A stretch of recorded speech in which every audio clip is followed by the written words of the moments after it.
Muy bien. Entonces, ¿qué tratamiento le recomendarían a un paciente que le acaban de realizar el diagnóstico de VIH? Opción 1, efavirenz, tenofovir, emtricitabina. Opción 2, lopinavir, ritonavir, tenofovir, emtricitabina. Opción 3, pictegravir, tenofovir, emtricitabina. Opción 4, nevirapina, lamivudina, abacavir.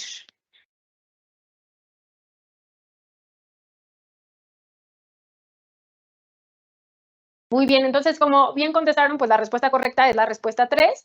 Acuérdense que idealmente, bueno, tenemos que tener 2 inhibidores de la transcriptasa reversa, ¿ok? Y el otro fármaco que idealmente sea un inhibidor de integrasa.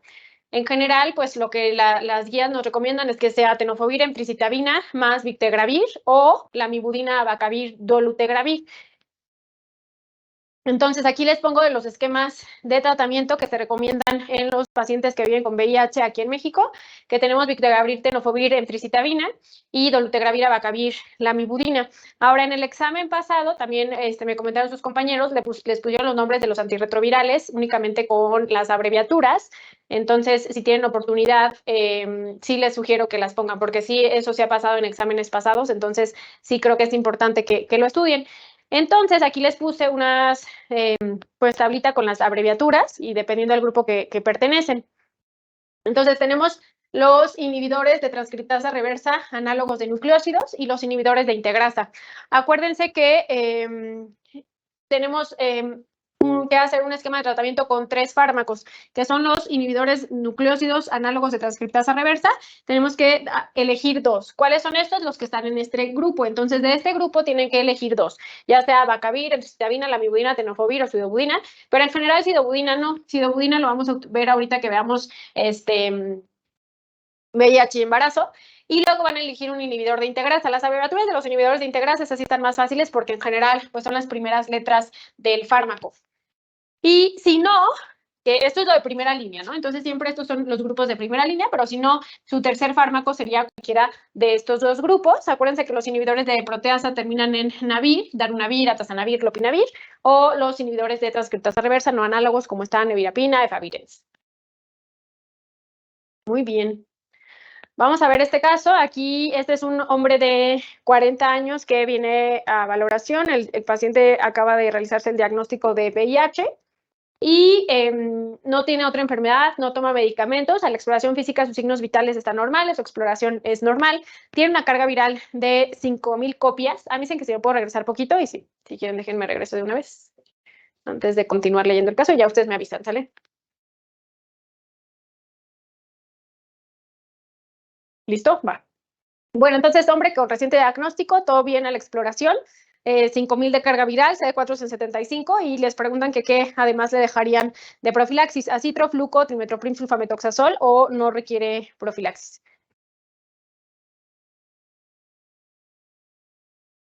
Ok, perfecto, trimetoprim, sulfamethoxazol, muy bien. ¿Y con qué los protegería el trimetoprim, sulfamethoxazol? ¿O para qué es este fármaco? ¿Profilaxis contra qué? Contra neumocistis, muy bien. ¿Y contra qué más?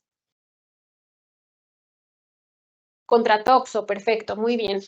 Entonces, les puse aquí esta tablita que engloba pues cuáles son las profilaxis que tenemos que considerar en los pacientes de reciente diagnóstico o en los pacientes que pues por alguna razón no estén en tratamiento y secundario a eso hayan bajado sus CD4. Entonces, neumocistis, el riesgo aumenta muy importante cuando tenemos menos de 200 CD4 y entonces aquí por eso se sugiere dar profilaxis y la profilaxis es con trimetoprim. En los pacientes con toxo, la profilaxis se sugiere cuando tienen menos de 100, pero que tengan una IgG positiva para toxo, ¿ok? De hecho, también si ven, por ejemplo, un paciente que tenga una lesión focal que realce en anillo, pero tiene IgG negativa para toxo, eso prácticamente les descarta que sea toxo y tienen que abordarlo para otras causas, principalmente como habíamos visto, linfoma primario del sistema nervioso central. Si tiene una lesión en el sistema nervioso central o múltiples que realzan en anillo y tiene IgG positiva para toxo, entonces le dejan tratamiento, pero si no responde a las 2 semanas, la tienen que biopsiar para ver si no es un linfoma primario del sistema nervioso central. Ahora, profilaxis para Mycobacterium avium solo se deja en el contexto de que tenga menos de 50 C4, pero que no esté recibiendo tratamiento antirretroviral. Si el paciente ya le iniciaron tratamiento antirretroviral, la verdad es que no tienen que dejar profilaxis para Mycobacterium avium complex y sería citro o claritro. Y para TB latente, pues que tenga un PPD mayor o igual a 5 o un cuantiferón, y vamos a dejar tratamiento con isoniazida. Esta tabla, bueno, nos da otros esquemas, pero ya vimos que para fines del ENARM son 6 meses con isoniazida o prolongar a 9 meses. A ver, aquí tenemos una mujer de 30 años que tiene diagnóstico de infección por VIH. Actualmente tiene 35 semanas de embarazo, no tuvo ninguna complicación durante su parto y acude a su consulta de seguimiento. Les muestra los laboratorios que le tomaron hace una semana y tiene CD4 en 302 y carga viral indetectable. Les pregunta cuál es la posibilidad de resolución del embarazo en ella y ya usted le dice que requiere cesárea programada más sidobudina, que requiere cesárea programada sin sidobudina, parto más sidobudina o parto sin sidobudina. ¿Qué le dicen? Bueno, algunos dicen C, algunos dicen A, alguien por ahí dijo D, C, A. Entonces aquí como que hay varias posibilidades, pero aquí lo que tenemos que tomar en cuenta es una mujer que no tuvo complicaciones en el embarazo, tampoco nos mencionan que haya tenido ruptura prematura de membranas, justo porque pues, ahorita está en la semana 35, entonces ahorita esta mujer que está indetectable y que tuvo un buen seguimiento de su embarazo sin complicaciones, pues le podemos ofrecer parto sin sidobudina, ¿ok? Entonces, en las mujeres que llevaron un buen seguimiento en el embarazo, que en el momento del parto no tienen ruptura prematura de membranas y que están indetectables, a esas mujeres es a las que les pueden ofrecer parto sin sidobudina. A todas las demás les van a ofrecer cesárea más sidobudina intravenosa, ¿sale? Ahora, ¿alguien se acuerda qué tratamiento antirretroviral le van a dejar a una paciente que llega a valoración, no tiene diagnóstico previo de VIH, le hacen el tamizaje, está en la semana 7 y les preguntan que qué tratamiento le dejan? Les pongo dos opciones, tenofovir emtricitabina raltegravir o tenofovir emtricitabina dolutegravir. 7 semanas de embarazo, 7 semanas.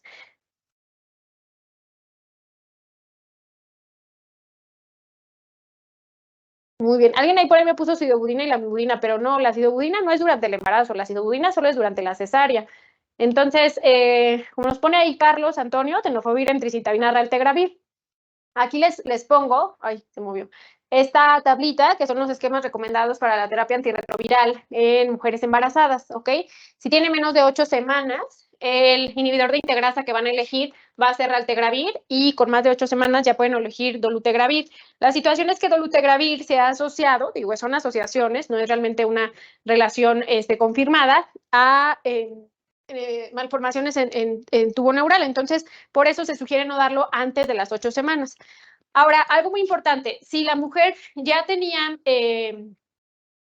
algún esquema antirretroviral, independientemente, el que sea, o sea, no importa la combinación que sea, un esquema antirretroviral y le detectan que está embarazada, así se queda, ¿ok? Perfecto. Entonces, así lo van a dejar. Si está indetectable, así la dejan y no se suspende, no se cambia, no lo modifican, ¿ok? Ahora, si la lactancia, sí, la lactancia está contraindicada en una mujer independientemente que esté indetectable, ¿ok? Y alguien por ahí puso que si lo de cargas virales indetectables no solo era para transmitir. Justamente como la carga viral que está indetectable nos disminuye la posibilidad de transmitir, entonces si durante todo el embarazo estuvo bien indetectable, al final de su embarazo está indetectable, no tiene complicaciones, las probabilidades de que se transmita la infección son muy bajas, entonces esas son las mujeres que pueden ir a parto sin profilaxis, ¿ok? Muy bien, entonces aquí está la tablita de qué debemos hacer en el momento de que la mujer ya va a ir a resolución del embarazo. Lo primero es que tengan en cuenta cómo está la carga viral de la paciente, si está indetectable. Aquí en estas tablitas lo marcan con menos de 50.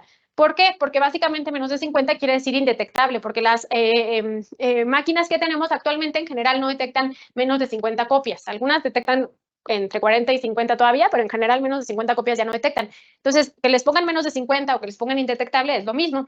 Y estos pacientes se puede considerar vía vaginal sin profilaxis intraparto, únicamente continuando el esquema de terapia antirretroviral que ya tenía la paciente. Y si no cumple lo anterior, la resolución del embarazo, entonces debe ser por vía cesárea y profilaxis intraparto con sidobudina. Entonces, la profilaxis debe ser con sidobudina vía intravenosa, se inicia 4 horas antes de la resolución del embarazo, ¿ok? Hasta el nacimiento. 4 horas antes de la cesárea programada, durante la cesárea, y ya que nace el bebé, se puede suspender es vía intravenosa y siempre pues se va a ofrecer para las quizá mujeres que no recibieron tratamiento antirretroviral, que en el momento del parto o en el momento viene el trabajo de parto y ahí es el diagnóstico, pues también obviamente no conocen la carga viral o está elevada, ahí tienen que ofrecerle profilaxis. Ahora entonces, si ofrecemos una adecuada terapia antirretroviral durante el embarazo, ofrecemos profilaxis en el momento de la resolución, le ofrecemos profilaxis al bebé, eso va a disminuir mucho las probabilidades de que el bebé se infecte. Entonces, lo que tenemos que hacer aquí es cosas importantes. Todos los bebés requieren profilaxis, ¿ok? Pero tenemos que dividirlos en bajo riesgo y alto riesgo. Entonces, bajo riesgo, les diría, básicamente fue el bebé que pues toda la profilaxis estuvo bien, estuvo indetectable su mamá durante el embarazo y no tuvo problemas de apego. Si no es así, pues el bebé se considera de alto riesgo, es decir, que tenía cargas detectables, que la madre no tuvo un adecuado esquema o que solo recibió el esquema antirretroviral en el parto o se diagnosticó durante el embarazo o tuvo un retroviral agudo en el embarazo, pues obviamente esos tienen alto riesgo de adquirir la infección. Entonces, si son de bajo riesgo, ¿qué le dejan de profilaxis al bebé? Un bebé de bajo riesgo. Todos tienen profilaxis, ya dijimos, pero va a cambiar si es de bajo o alto riesgo. ¿Alguien sabe qué profilaxis se le deja a los de bajo riesgo? Exacto, únicamente sidobudina por 4 semanas y a los de alto riesgo les van a dejar sidobudina más lamivudina o nevirapina o más emtricitabina raltegravir. ¿Ok? Es decir, ya les dejan un esquema combinado a los de alto riesgo. Entonces aquí les pongo la tablita, como les mencionaba, bajo riesgo sidobudina, alto riesgo sidobudina, lamivudina, nevirapina o emtricitabina raltegravir. Y siempre es muy importante que hay que estar evaluando a estos bebés. En general también se sugiere hacer una evaluación a los 4 semanas, a los 3 meses y a los 6 meses, pero aquí lo que se sugiere es pedirles carga viral, ¿ok? ¿Por qué se sugiere carga viral? Porque pueden tener anticuerpos que hayan pasado de la madre, ¿ok? Entonces, por eso en estos pacientes, en los bebés, también hay que pedirles carga viral. Sí, aquí en estos esquemas es como viene aquí, ¿no? O sea, 4 semanas y nevirapina hay veces que la podemos utilizar 2 semanas o 3 dosis. O en estos casos que ya usamos sidobudina, emtricitabina, raltegravir, 6 semanas. Yo creo que lo más importante es que se aprendan que bajo riesgo es solo sidobudina 4 semanas y lo de alto riesgo ya son esquemas combinados en donde todos tienen sidobudina y varía de 4 a 6 semanas, ¿ok? Muy bien. Ahora vamos a cambiar de tema y vamos a ver algunas preguntas de gastro. Entonces, seleccionen la respuesta correcta respecto a la ligadura endoscópica de varices esofágicas. Este tratamiento de elección en la profilaxis primaria, su eficacia es similar a la esclerosis endoscópica. Su administración junto con terlipresina es el tratamiento de elección en sangrado activo y se recomienda utilizarla como monoterapia en sangrado activo. ¿Ok? Entonces, siempre cuando tengamos un paciente que tenga sangrado varicial, el tratamiento debe incluir tratamiento vasoactivo farmacológico más ligadura endoscópica. Obviamente, si no se los ponen combinado, pues lo mejor es la ligadura, que va a ser lo que realmente vaya a frenar el sangrado y disminuirnos de manera importante que vuelva a tener un evento. Vamos a hablar un poquito de cirrosis respecto a las causas. Las causas en México han cambiado mucho a lo largo del tiempo y si se fijan, antes las causas más frecuentes teníamos virus C, era de lo más frecuente. Ahora, gracias a los antivirales de acción directa, es que la probabilidad de que una persona pues que tenga virus C genere cirrosis es muy baja porque pues el tratamiento es efectivo en más del 95% de los casos. Entonces, actualmente las dos causas más frecuentes son hígado graso y alcohol. En personas menores de 40 años, alcohol es lo más frecuente y en personas mayores de 40 años, hígado graso es la causa más frecuente de cirrosis. Independientemente de la causa que haya generado la cirrosis hepática, pues esta es una enfermedad que va a conllevar a la formación de nódulos de regeneración, rigidez hepática y eso va a aumentar la presión portal. Y eso nos va a llevar a las complicaciones. Entonces, lo normal es menos de 5 milímetros de mercurio, pero ya se considera hipertensión portal cuando está en 5 a 10. Hipertensión portal clínicamente significativa cuando tenemos un gradiente arriba de 10.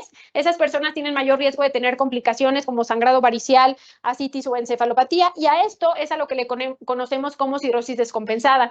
Es muy importante en algunos pacientes ofrecer profilaxis antes de esto ocurra y esto llamamos entonces profilaxis primaria. No ha ocurrido estas complicaciones, pero queremos dar tratamiento. De profilaxis primaria principalmente está enfocada a sangrado varicial.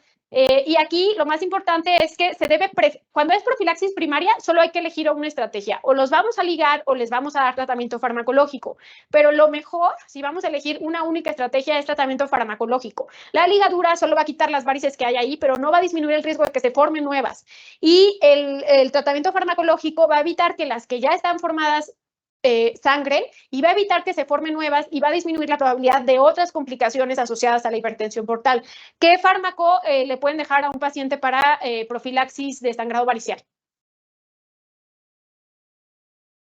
¿Cuál beta bloqueador? Porque no todo se puede. ¿Propra y cuál otro? Carvedilol, perfecto, ¿no? Propranolol y carvedilol, muy bien. Y ya cuando el paciente presenta cirrosis con alguna descompensación, como hemorragia, citis, encefalopatía, en general van a ser pacientes con un Child B o C, y estos pacientes ya se les debe ofrecer profilaxis secundaria, es decir, ya presentaron el evento, y hay que darles profilaxis para que no vuelvan a presentar un evento. Si vamos a ofrecer profilaxis secundaria para hemorragia varicial, tenemos que ofrecer profilaxis dual, es decir, los pacientes se tienen que ligar y además dejarles el tratamiento ya sea con propranolol o carvedilol. Ahora, la escala de Child-Pugh es una escala que nos clasifica a nuestro paciente con base en la gravedad de la cirrosis y eso nos da un pronóstico en cuanto a la sobrevida que tienen estos pacientes. La escala de Child-Pugh evalúa 3 parámetros bioquímicos y 2 parámetros clínicos, ¿ok? Hay una pregunta aquí, dice, se supone que al momento del diagnóstico de cirrosis se debe hacer una endoscopía si se observan varices y entonces es mejor dar medicamento que ligarlas al momento. No tenemos que hacer una endoscopía al momento del diagnóstico de cirrosis. Hay indicaciones para hacer endoscopía cuando se hace el diagnóstico de cirrosis. ¿A quién le tenemos que hacer endoscopía? A los que tienen un fibroscan con más de 25 kilopascales, que nos diga que está muy rígido ese hígado, o a los que tengan trombocitopenia, ¿ok? Si el paciente no tiene trombocitopenia, tiene cirrosis, pero no tiene trombocitopenia y ese hígado no tiene más de 25 kilopascales, no hay por qué hacerles el tamizaje, ¿ok? Y si tenemos un paciente que en general, pues ya vemos que sí requiere, lo que podemos hacer es elegir, no forzosamente llevarlo endosco. Ustedes no pueden llevarlo endosco y elegir dejarle carvedilol porque ya ven que tiene trombocitopenia, ¿sale? ¿Cuándo dejamos terlipresina y octreotide? En sangrado varicial, en el momento del sangrado, ¿ok? Justo ahorita lo vamos a revisar.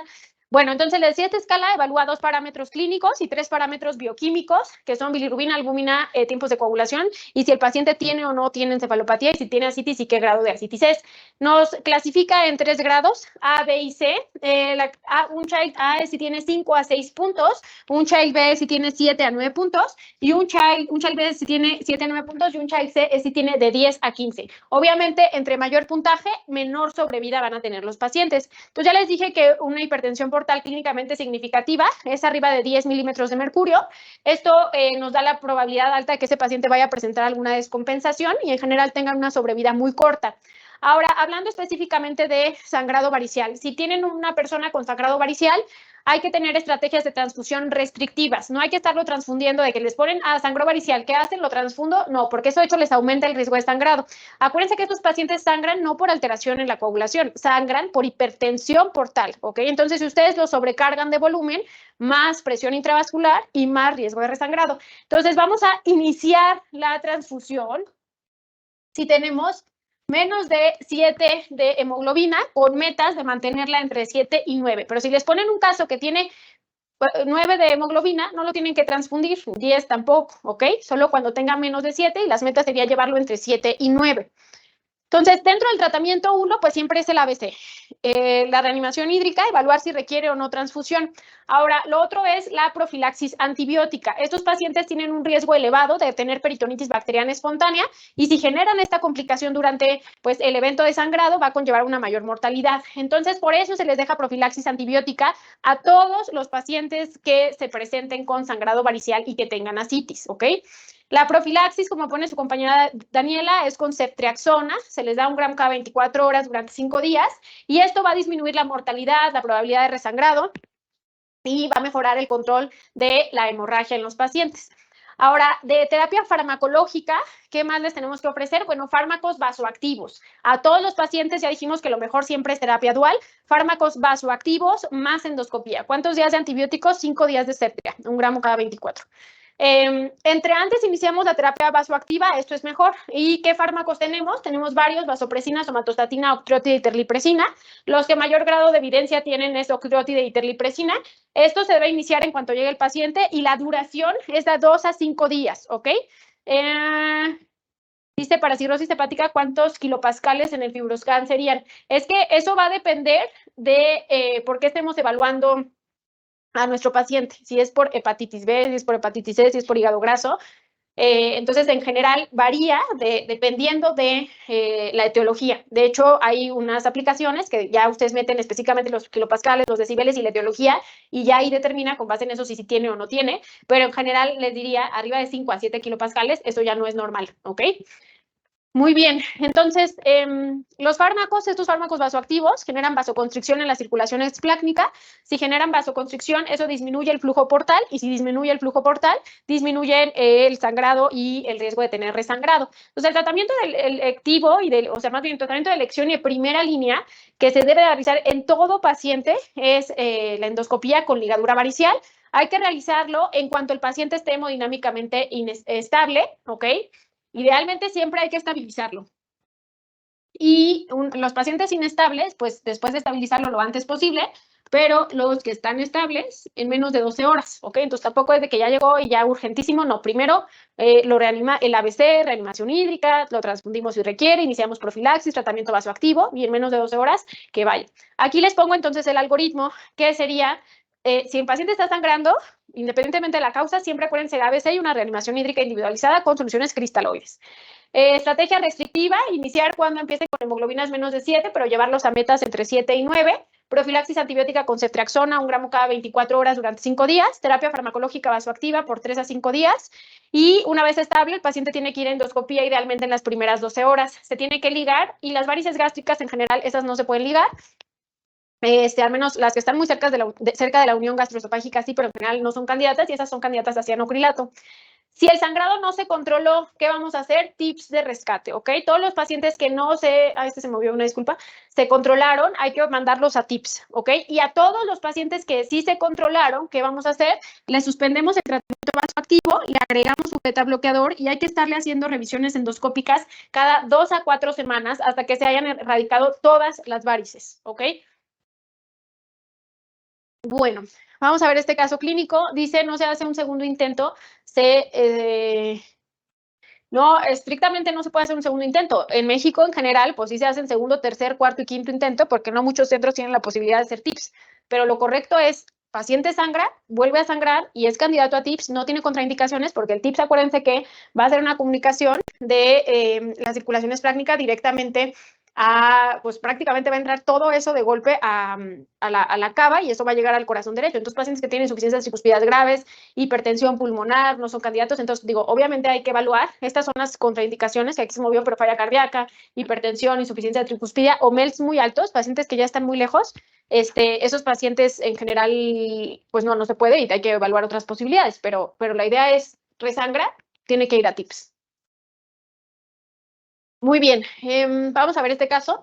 Aquí está un hombre de 56 años que viene a valoración al servicio de urgencias porque tiene síntomas de confusión desde hace 2 días. Tiene historia de cirrosis por abuso de alcohol, pero el paciente ya no toma alcohol desde hace 5 años. Antes de continuar, voy a ver un caso. El de alto riesgo de falla es el que se denomina early tips, es correcto. Solo los que tengan alto riesgo de falla, ¿sí?, son los que se puede considerar llevarle un TIPS, aunque haya sido exitosa la terapia, que en general alto riesgo de falla son pacientes, o alto riesgo de resangrado, perdón, son pacientes que te dan un Child C. Algunos de Child B, pero Child C tienen alto riesgo de resangrado y eso se puede considerar llevarlos a TIPS, aunque no hayan resangrado todavía. Ok, bueno, entonces este paciente con cirrosis por alcohol viene al servicio de urgencias porque lleva 2 días con confusión. Además, bueno, el paciente tiene historia de depresión y ansiedad, para lo cual está en tratamiento con escitalopram. La exploración física de sus signos vitales son normales y el paciente está orientado, pero únicamente en persona. Está desorientado en tiempo y espacio. Está ictérico, tiene asterixis y el resto de la exploración sin alteraciones. Le toman cultivos y los laboratorios generales y les preguntan qué hacen. Le dan lactulosa y lo mandan a su casa, obtienen cultivos de líquido de ascitis, le hacen pruebas neuropsiquiátricas o le hacen un ataque de cráneo. Bueno, aquí me están contestando la letrada, pero a ver, que es muy importante y fundamental cuando abordan una encefalopatía hepática. Digo, aquí nadie nos queda duda que este paciente tiene encefalopatía hepática, pero que es importantísimo, evaluar las causas, evaluar el desencadenante. Aquí ya le tomaron laboratorios generales, pero un desencadenante súper frecuente es peritonitis bacteriana espontánea. todo paciente con encefalopatía hepática se tiene que obtener líquido de ascitis y ver si no tiene una PB. De hecho, esa puede ser la única manifestación de la peritonitis bacteriana espontánea. Entonces, la mayoría de los casos de encefalopatía hepática son precipitadas y lo más frecuente es que sean procesos infecciosos y de la PB es de lo más frecuente, ¿ok? Entonces, siempre hay que hacer un abordaje dirigido de acuerdo a nuestra exploración física. Si tiene estertores, pues ya abordamos para neumonía, etcétera. Pero a todo paciente, aunque no le duele el abdomen, tienen que tomarle líquido de ascitis para descartar PB, si viene con encefalopatía hepática, ¿ok? Muy bien. Y bueno, pruebas neuropsiquiátricas no, porque esas solo son de utilidad cuando el paciente no tiene manifestaciones clínicas de encefalopatía, ¿no? En los grados 1 o mínima, que son encefalopatías ocultas, y una TAC de cráneo. Esta tampoco es de manera inicial, a menos que tengan sospecha clínica de otra cosa, ¿no? Quizás si el paciente tuvo la cefalea más intensa de su vida y perdió el estado de alerta, pues obviamente aunque tenga cirrosis, no vamos a pensar que eso es encefalopatía. O un paciente que ya se le inició todo el manejo para encefalopatía y no mejora, no está en coma no despierta, pues hay que abordarlo con una imagen de cráneo.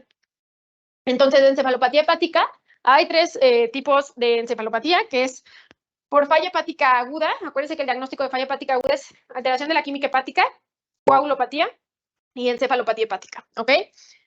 Cuando se hacen un TIPS, que es por un shunt o bypass, esto se puede hacer obviamente mediante intervención, pero de hecho se pueden hacer espontáneos. Si el paciente tiene mucha hipertensión portal, se hacen comunicaciones anormales y eso les da encefalopatía y cirrosis. O sea, sin duda, cirrosis es lo más frecuente. Ahora, la vamos a clasificar en grados. Ahorita les voy a poner una clasificación, pero en general es mínima o grado 1. Grado 1 muchas veces ni podemos identificar bien porque son manifestaciones muy pequeñas donde el paciente quizás solo tiene alteración para hacer sumas y restas, su atención está un poquito disminuida. Grado 2, el paciente ya tiene alteración en la personalidad, desorientación y tiene asterixis. Grado 3 está súper somnoliento y grado 4 está en coma. Ahora, con base en el tiempo, se clasifica en persistente, los que ya de tanto deterioro de la función hepática están todo el tiempo con encefalopatía, recurrente, que está teniendo frecuentemente, o episódica, que no es frecuente, y en precipitada o espontánea. Lo más frecuente, como ya les dije, es que sea precipitada. Puede ser por fármacos, por infecciones, porque el paciente no evacúe, por alteraciones hidroelectrolíticas, pero lo más frecuente es que sea precipitada por procesos infecciosos o porque el paciente no esté evacuando adecuadamente. Como ya les dije, aquí está la forma de clasificarlo. Y pues grado 2 tiene asterixis y desorientación, pero en general tiempo y espacio. Grado 3 ya una desorientación grave, también en persona, y están muy somnolientos. Y grado 4 el paciente está en coma. Ahora, ¿qué tratamiento le vamos a dejar? En general tenemos pues lactulosa y rifaximina. El tratamiento con lactulosa es el de primera elección para el tratamiento de encefalopatía hepática. Y ya les diría, si el paciente no mejora, le podemos dejar rifaximina. Es importante recordarles que el tratamiento con lactulosa no ofrece el beneficio por ser un laxante. La lactulosa modifica el pH intestinal y eso conlleva a una menor cantidad de bacterias intestinales que generan amonio y eso disminuye la encefalopatía y de igual forma la rifaximina. Tenemos otros fármacos como el Epamers, que es L-ornitina, L-aspartato, que también se puede utilizar, pero no son de primera línea. Entonces, les pongo aquí en general lactulosa primero y si no es suficiente, rifaximina, y de igual forma se tiene que quedar con profilaxis secundaria el paciente. La meta es que evacúe de 2 a 3 veces al día, ¿ok? No es una dosis en particular. Hay una duda, después del primer evento, ¿el paciente se debe quedar con rifaximina o lactulosa? No, es lactulosa. Lactulosa siempre es de primera línea, tanto para el tratamiento en agudo como para profilaxis secundaria. Si no responde solo con lactulosa, le agregamos rifaximina. Y en el evento agudo, la lactulosa también se puede aplicar en enemas. Se les puede poner enemas de lactosa o lactulosa si el paciente pues, tiene un grado de encefalopatía muy importante que no coopera o no puede ingerir algo vía oral, se les pueden poner enemas en el evento agudo, ¿ok? Pero siempre lactulosa, tanto el evento agudo como profilaxis secundaria, es el de elección y ya si no responde le pueden dejar rifaximina. Ok, de manera concomitante, o sea, no suspenden la lactulosa. Muy bien. Aquí tenemos otro caso clínico y dice que este es un hombre de 64 años, viene a valoración al servicio de urgencias porque tiene ascitis. El paciente tiene diabetes y cirrosis hepática asociada a hemocromatosis y además tiene encefalopatía hepática. El paciente se encuentra en tratamiento con metformina, canaglifosina, lactulosa y rifaximina. A la exploración física tiene una presión arterial de 106/76, una frecuencia cardíaca de 60. El resto de sus signos vitales están normales. El paciente está alerta, tiene telangiectasia, eritema palmar, distensión venosa yugular, edema y están un poquito disminuidos los ruidos respiratorios y tiene ascitis y tiene cirrosis hepática. Por el ultrasonido. Le hacen una punción, porque acuérdense que todos los pacientes los tienen que puncionar cuando tengan diagnóstico o se documente que tengan ascitis. Tiene 100 leucos, una albúmina en el líquido de 2.2, y la albúmina suero está en 3.5. Les preguntan que cuál sería lo más apropiado. Entonces, pedirle un citológico del líquido de ascitis, hacer una determinación de triglicéridos, hacerle un ecocardiograma o hacerle una biopsia hepática. Entonces, ¿qué piensan? Aquí pueden hacerle un citológico. Muy bien, entonces, a ver, este es un paciente que tiene ascitis y tenemos que abordar porque tiene ascitis. No sabemos, el paciente tiene cirrosis hepática, pero no forzosamente por eso tiene que tener ascitis. Y además tiene cirrosis hepática, pero tiene diabetes, tiene hemocromatosis y puede tener falla cardíaca, ¿no? Entonces, lo primero es que se le calcule el GASA, ¿ok? El GASA se hace haciendo una diferencia entre la albúmina sérica menos la albúmina del líquido de ascitis. Y si está mayor o igual a 1.1, tenemos hipertensión portal. Entonces, aquí el GASA sí está más de 1.1, ¿ok? Entonces, tenemos hipertensión portal en este paciente. Muy bien. Entonces, ya sabemos que tiene hipertensión portal. ¿Vale? Porque tenía una albúmina sérica en 3.5 y una albúmina líquida de ascitis de 2.2. Entonces, 1.3. Ahora, esta hipertensión portal puede ser por cirrosis, pero también puede ser de origen cardíaco. Entonces, ¿cómo distinguen si es de origen cardíaco o es por cirrosis? ¿Alguien se acuerda? ¿Qué nos ayuda mucho? Las proteínas totales. Más de 2.5 de líquido de ascitis sugiere ascitis cardíaca. Entonces, este paciente tiene un GASA de mayor o igual a 1.1 y además tiene 2.6 de proteínas totales. Esto sugiere ascitis cardíaca y tenemos que hacerle un ecocardiograma entonces en su abordaje. Este caso se los puse, ¿sí? Para que no se les olvide, aunque sea que sea cirrosis, hay que abordar siempre el líquido de ascitis. No hay que dar por sentado que ese líquido de ascitis es secundario a cirrosis, ¿ok? Pero para el tratamiento no es terapéutico. Pues ¿qué sería lo más apropiado para el manejo? Porque el manejo va a cambiar si es ascitis cardíaca o es ascitis por cirrosis. Si es ascitis por cardíaca, pues vamos a dejarle el tratamiento para falla cardíaca, los 4 fármacos que ya dijimos, ¿no? Y si es por cirrosis, pues nada más furo y espiro, ¿sale? Miren, me dicen que si puedo repetir lo que les dije y aquí tengo justamente esto, ¿ok? Entonces, primero, tienen ascitis, independientemente de lo que tenga la persona, aunque tenga cirrosis y digan, ya, esa ascitis es por cirrosis. No, todos se tienen que abordar, ¿ok? Porque las personas con cirrosis pueden tener falla cardíaca, pueden tener cáncer, pueden tener otras cosas, ¿ok? Sí, lo más frecuente es cirrosis, pero no por eso se da por hecho. Entonces, primero, checan el GASA. ¿Cómo se calcula el GASA? Ascitis, ¿sí? Albúmina, perdón. Sérica menos en ascitis. Albúmina en el líquido de ascitis, ¿vale? Si esto es mayor o igual, aquí me faltó el igual, a 1.1, eso nos sugiere que es hipertensión portal. ¿Ok? Hipertensión portal. La hipertensión portal puede ser por todas estas causas. Lo más frecuente es lo que les pongo en rojo, pero sin duda, esta es la número 1 y esta es la número 2. La ascitis cardíaca es cuando principalmente hay falla del BD. Entonces hay una sobrecarga de volumen retrógrada, que por eso los pacientes cuando tienen falla del BD tienen hepatomegalia, edema, ¿ok? Tienen hepatalgia, pueden tener ascitis. Y si el gas está menos de 1.1, la causa más frecuente es carcinomatosis peritoneal. Y aquí sí hay que pedirle citológico para ver si hay células malignas, que aunque no tiene mucho rendimiento diagnóstico, pero hay que solicitarlo. Y ya otras causas, ¿no? Ascitis pancreática, que tendrían amilasa alta, peritonitis por TB, síndrome nefrótico, etcétera, ¿ok? Ahora, estas son las dos más frecuentes de hipertensión portal, sin duda por mucho cirrosis es la más frecuente. ¿Cómo las distinguimos? Haciendo una determinación de las proteínas totales, ¿ok? En el líquido de ascitis. Entonces, cuando el GASA es mayor o igual a 0.1, la concentración de las proteínas nos va a ayudar a orientarnos, no es algo definitivo, si esto puede ser de cirrosis o origen cardíaco. Los pacientes con cirrosis van a tener las proteínas súper bajitas, ¿ok? Menos 2.5 es el punto de corte y los pacientes con insuficiencia cardíaca mayor o igual a 2.5, ¿sale? Y pues entonces por eso era eco y si sospechan de malignidad hay que pedir citología. Ahora sí. ¿O alguna pregunta? ¿No? Entonces, cosas importantes, siempre abórdenla. Lo primero es el GASA y lo siguiente, sí tiene utilidad solicitar las proteínas totales y si te las mencionan, pues hay que saber cómo interpretarlas, ¿sale? Bueno, habrá que se movió un poquito, pero básicamente les ponen un paciente con cirrosis descompensada por colangitis biliar primaria, tiene ascitis que solo la pueden ver por TAC y no ha presentado otro estadio mayor. Entonces, les preguntan aquí, ¿le recomendarían restricción de sodio, restricción de líquidos? ¿Le harían un diurético? ¿O le harían una paracentesis guiada por ultra? ¿O qué le harían? ¿Este paciente qué grado de asitis tiene? ¿1, 2 o 3? Si solo ven la asitis por TAC. Grado 1. Perfecto. Entonces, los pacientes con asitis grado 1 no tienen indicación ni de diuréticos, ni de paracentesis, ni de restricción de sodio, ¿ok? Aquí les resumo en esta tabla, entonces ninguna, era ninguna, ¿ok? Entonces, asitis la vamos a dividir en 3 grados, grado 1, 2 y 3. Grado 1 es un el líquido que solo vemos en el estudio de imagen, clínicamente no lo podemos lograr identificar. Grado 2 es una asitis donde ya podemos identificarlo clínicamente, quizá tiene matidez en flancos, matidez cambiante. Y aquí sí, entonces, ya le sugerimos al paciente que se restrinja de sodio, que tome diuréticos, pero no hay que hacer paracentesis evacuadora. Aquí estamos hablando de tratamiento, no de diagnóstico, ¿ok? El diagnóstico ya lo dejamos atrás. Aquí estoy hablando de paracentesis evacuadora, ¿sí? Dicen que si puedo poner la diapo anterior un poquito, y claro que sí. Ay, no, esta no es. ¿Esta? Entonces, el tratamiento con diuréticos es en el grado 2. ¿Y qué diuréticos son los de elección para asitis por cirrosis hepática?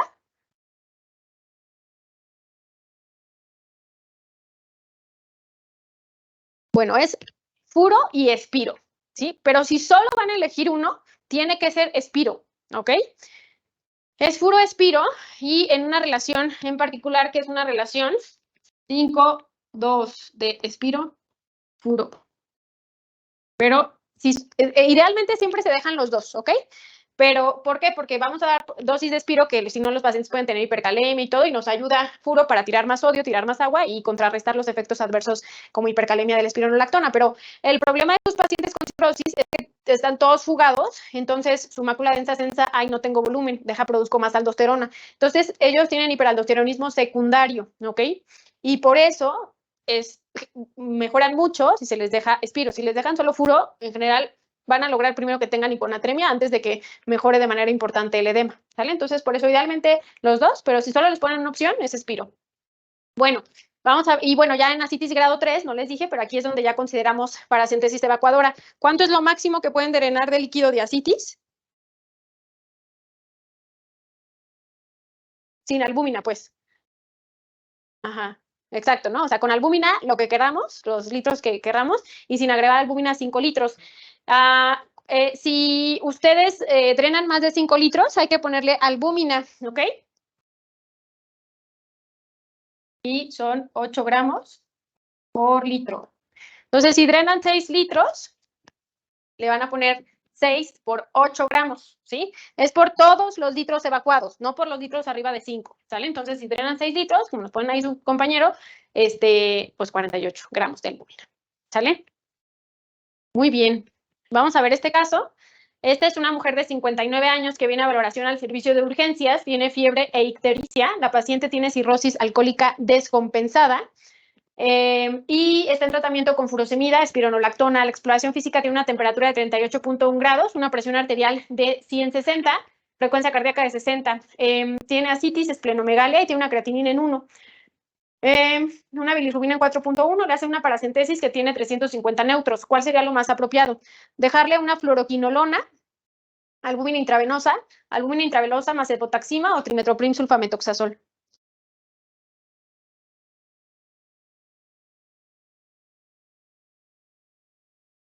Perfecto, ¿no? La respuesta C, entonces estamos ante una peritonitis bacteriana espontánea. Los pacientes con peritonitis bacteriana espontánea tienen un cuadro clínico muy heterogéneo, ya les dije, pueden tener solo encefalopatía, pueden tener dolor abdominal, pueden tener diarrea, pueden tener un hepatorrenal. Entonces, el tratamiento de elección son las cefalosporinas de tercera generación. En general, pues, podemos utilizar ceftriaxona, cefotaxima. La mayoría de las veces, idealmente, hay que agregarle albúmina al tratamiento. Esto va a disminuir el riesgo de que este paciente tenga un síndrome hepatorrenal. ¿Y cuál es el punto de corte de neutros para decir que tiene una PBE? Exacto, 250, pero acuérdense que son neutros, porque luego a veces ponen leucos totales, ¿no? Les ponen leucos 260 con neutros del 80%. Pues eso no es una PBE, ¿sale? Porque son neutrófilos. Aquí les pongo, entonces, las definiciones. PBE son 250 células, cultivo positivo. Neutroasitis, solo tenemos los neutros, como su nombre lo dice, y bacterioasitis, solo tenemos el aislamiento de la bacteria. En general, si es polimicrobiana, esto ya es más sugerente que pueda ser secundaria a una perforación. La mayoría de las veces solo se aísla una bacteria y, como ya les dije, el microorganismo más frecuente es E. coli. Para la adquirir en la comunidad, como primera opción de tratamiento, vamos a dar cefalosporinas de tercera generación. La Sociedad de Cuidados de la Salud podemos dar piperacillina tazobactam y o también carbapenémicos en la que se adquiere intrahospitalaria. Preguntaron la medida de la aguja para la paracentesis. Es que tengo que es una aguja muy gruesa, entonces de 14 gauge. Pero bueno, pues a ver si... puede ser negra o naranja si les preguntan por colores. Pero sí es la naranja en general, porque esa es más gruesa. Si no se tapa fácilmente o se dobla. En cuanto le sacan la aguja y dejan solo el yelco, si está muy delgadita, se puede doblar y pues ya se tapa. Bueno, para ver respuesta clínica, pues obviamente es clínicamente y viendo que disminuyan los neutrófilos, idealmente que disminuyan más del 25% del su basal en 48 horas. Ok, aquí tenemos otro caso. Esta es una mujer de 65 años que está hospitalizada por pancreatitis por alcohol. En la hospitalización le dejaron una solución con Ringer lactato y en ayuno. Actualmente en esta mañana, cuando la pasan a ver, la paciente dice que se siente mejor, que ya mejoró mucho el dolor, sus signos vitales están normales, solo tiene dolor epigástrico leve con peristalsis presente y después de la reanimación, el hematocrito disminuyó 45%, de 45 a 38. Y les dicen que qué sería lo más apropiado en este momento, iniciar nutrición enteral por una sonda, iniciar nutrición oral, dejarla en ayuno todavía o transfundirle 2 paquetes.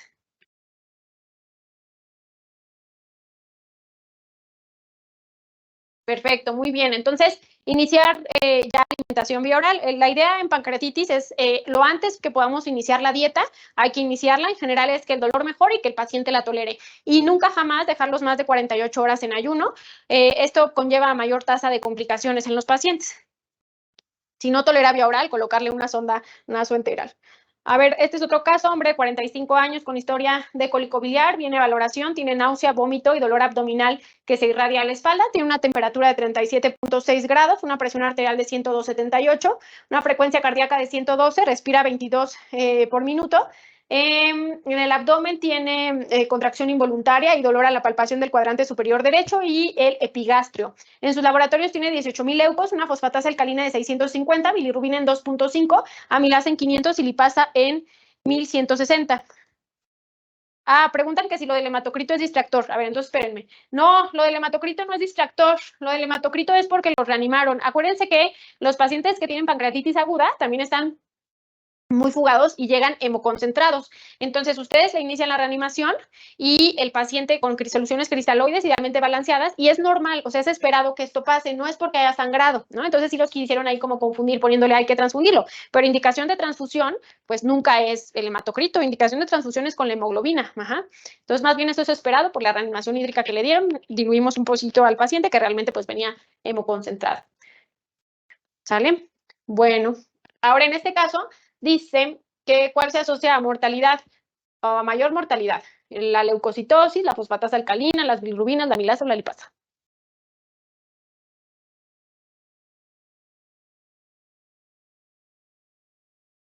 Bueno, hay 1, 2 y 3, aunque creo que la mayoría puso 2, pero la respuesta correcta es la respuesta 1. A mayor inflamación, mayor riesgo de complicaciones y mortalidad, ¿ok? Entonces, los leucocitos, la PCR o que el paciente esté muy inflamado, eso es el dato que realmente nos va a hablar un poquito del pronóstico en los pacientes. La fosfatasa alcalina más bien nos habla de la etiología. Si tenemos una fosfatasa alcalina elevada, eso quiere decir que esta pancreatitis es una pancreatitis biliar, ¿ok? Y seguramente esta persona tiene una coledocolitiasis asociada. ¿Ok? Entonces, lo más importante son los leucos. La PCR también nos puede ayudar, pero son los leucos, ¿sí? Y aquí no viene la PCR, pero la PCR también es pronóstica. Las bilirrubinas totales en general no, si están elevadas y principalmente por la directa, esto nos orienta también a una etiología biliar. Y amilasa y lipasa no tienen relación ni con el pronóstico, ni con el seguimiento, ni con la resolución. Solo son diagnósticas las enzimas pancreáticas, ¿ok? Entonces no hay que volverlas a pedir para ver cómo van, si ya bajaron, no, solo son diagnósticas y no tienen nada que ver con el pronóstico. O sea, mayor lipasa le va a ir peor, no. Entonces, de la etiología de la pancreatitis, la más frecuente, la número 1, es pancreatitis biliar, ¿ok? Y la segunda es por alcohol. En conjunto, las dos forman más de 2/3 de todas las causas de pancreatitis. Ya después viene, por ejemplo, la hipertrigliceridemia, que esta en general nos aumenta de manera importante el riesgo cuando tenemos triglicéridos arriba de 1000. Con menos de 1000 sería muy poco probable y con menos de 500 imposible. ¿ok? Autoinmune, como IgG4, hipercalcemia vascular infecciosa, o acuérdense que pancreatitis postepre, después de una CEPRE, una complicación que pueden desarrollar los pacientes es pancreatitis, y una forma de prevenirlo es darles indometacina antes de llevarlos a CEPRE. Bueno, del cuadro clínico, digo, ustedes ya lo saben, es dolor epigástrico transfictivo, y hay otros datos, bueno, es lo más importante, ¿no? Van a tener náusea, vómito, etcétera. Hay otros datos aquí que los pueden orientar, pero estos no son en todos los pacientes con pancreatitis. Estos solo los observamos en pacientes con pancreatitis necrotizante, y es el signo de Cullen y el signo de Gray-Turner. Entonces, el signo de Cullen vemos una equimosis periumbilical, y el signo de Gray-Turner vemos en los flancos, ¿ok? Por eso solo es en pancreatitis necrotizante. Ahora, ¿cómo hacemos el diagnóstico? Con 2 de 3, ¿ok? Entonces es dolor típico, pero tiene que ser un dolor típico, no un dolor en el cuadrante superior derecho, no, es dolor típico, enzimas pancreáticas elevadas, por encima de 3 veces el límite superior, y la imagen. Entonces, si les ponen, por ejemplo, un caso de un paciente que viene con dolor epigástrico transfictivo y que le toman una lipasa y ya está elevada, ¿le piden una imagen?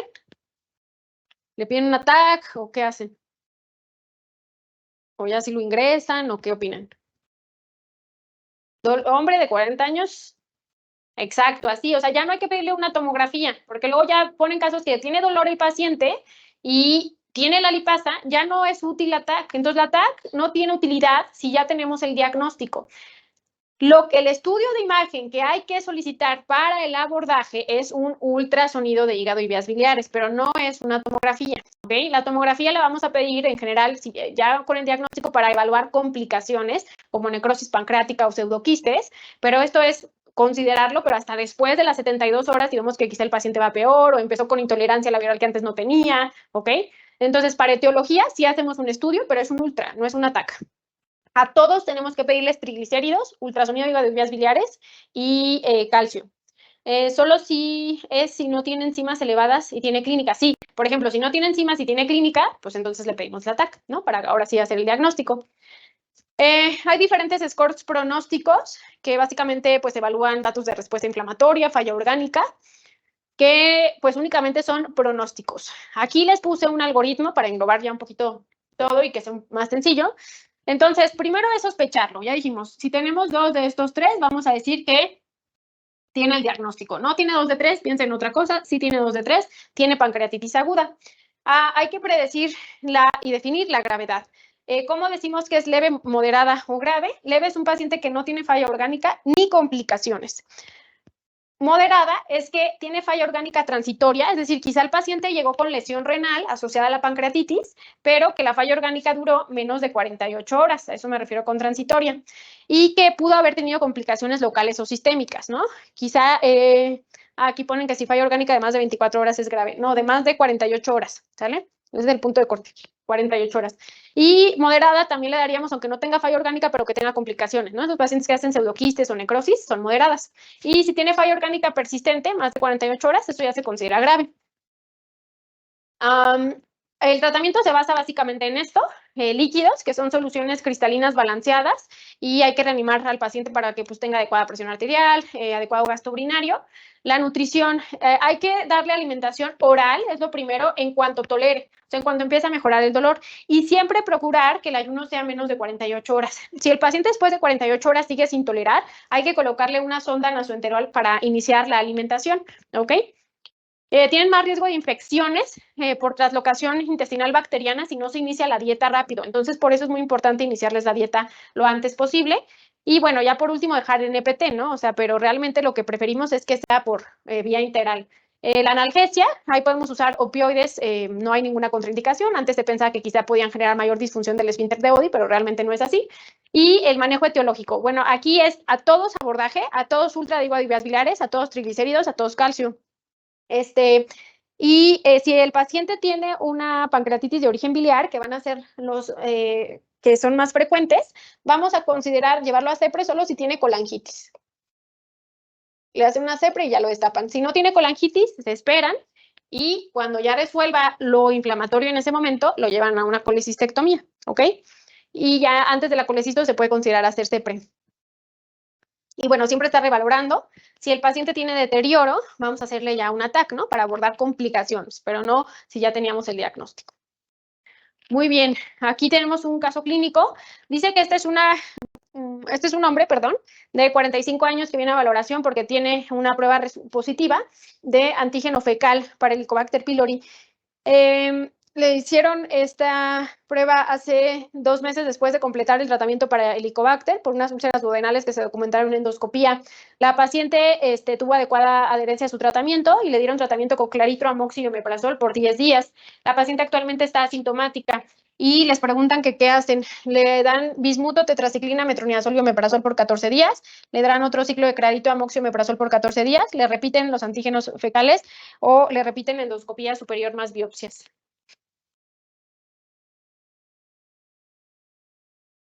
Entonces, esto es para el abordaje de Helicobacter. Bueno, aquí tenemos una mujer que tenía úlceras, que la causa más frecuente de úlceras es Helicobacter pylori. Entonces, le dejaron tratamiento para Helicobacter. Le dejaron tratamiento por 10 días con triple terapia.